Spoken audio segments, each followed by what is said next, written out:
Bonjour à tous et bienvenue dans cette nouvelle vidéo.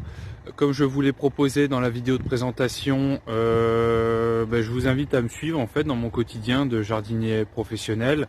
Voilà, je suis jardinier depuis 2015 et j'ai décidé de vous faire partager un petit peu mes techniques de travail, des techniques simples qui sont accessibles à tous, je pense.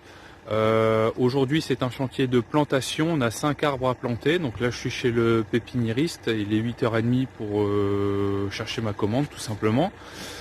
Et également les clients m'ont demandé la création d'un potager en partant de zéro. Et donc voilà, vous allez voir la technique que j'ai mis en place avec l'expérience, puisque ça fait 5 ans. J'aime l'appeler la technique du potager fainéant. Voilà, c'est un potager où il y a assez peu de travail de sol, voire pas du tout, et on a juste à profiter du fruit de nos cultures.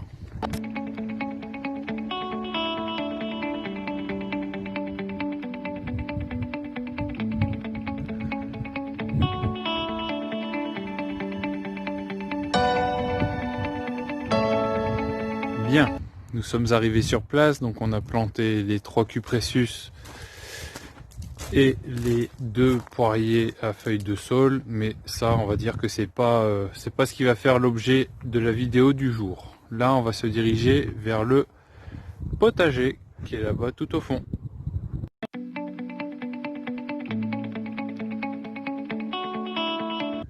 Bien, donc on arrive sur la plate-bande qui nous intéresse. Alors ici le client m'a demandé de répartir en 4 carrés de potager de 1,20 m par 1 m.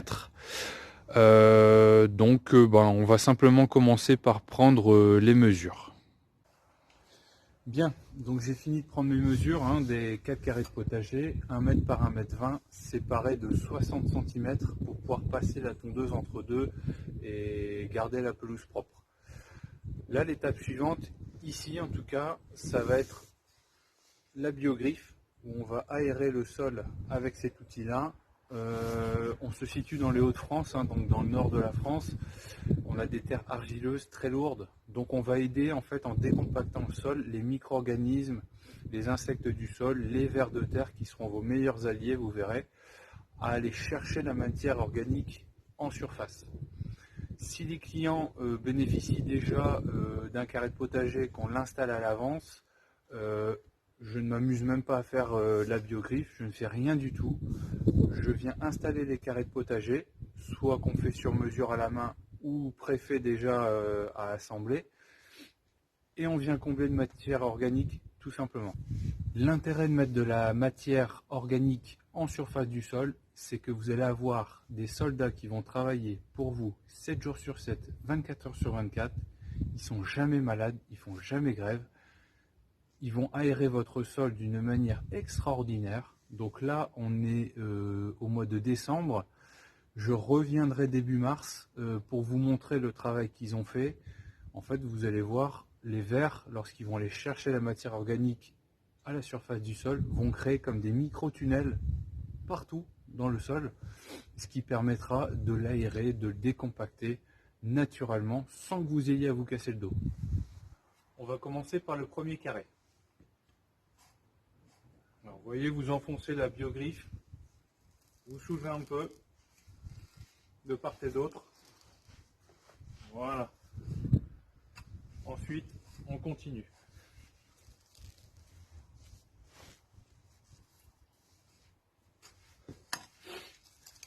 Voilà.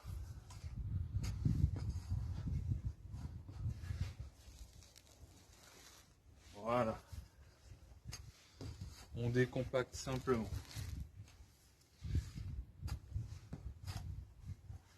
Donc vous voyez, grâce aux 2 leviers, je ne me fais pas mal au dos. Je n'ai pas à retourner la terre, qui ici, je le répète, est très lourde, très difficile à travailler. Je vais simplement décompacter. Voilà.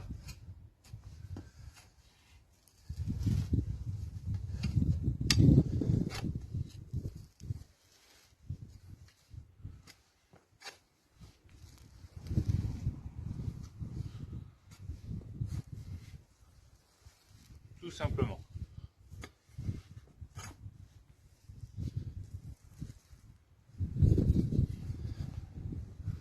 L'exercice est terminé pour ce premier carré de potager. Je vais le multiplier sur les 3 autres carrés de potager. Petite précision, si vous n'avez pas de biogriffe chez vous, à ce moment-là, vous faites le travail du sol un peu plus tôt en amont. Donc, c'est-à-dire que pour préparer un potager, pour planter un potager au printemps, on le préparera à l'automne précédent. Là, on est au mois de décembre, je vous conseille de le préparer au mois d'octobre. À ce moment-là, vous le comblez de matière organique, dont on verra ensuite la composition. Et regardez ce que je voulais vous montrer. Voilà, votre meilleur ami pour les prochains mois, le ver de terre. En allant chercher les déchets que l'on aura mis au-dessus, les déchets organiques bien sûr, hein, que l'on aura mis au-dessus des carrés de potager, il va venir donc se nourrir, créer des tunnels, une multitude de tunnels dans votre terre pour venir se nourrir. Ensuite, il va venir digérer ces déchets et la déjection du ver de terre fera qu'elle nourrira vos futurs légumes. Voilà un cercle vertueux qui commence à être tout doucement créé.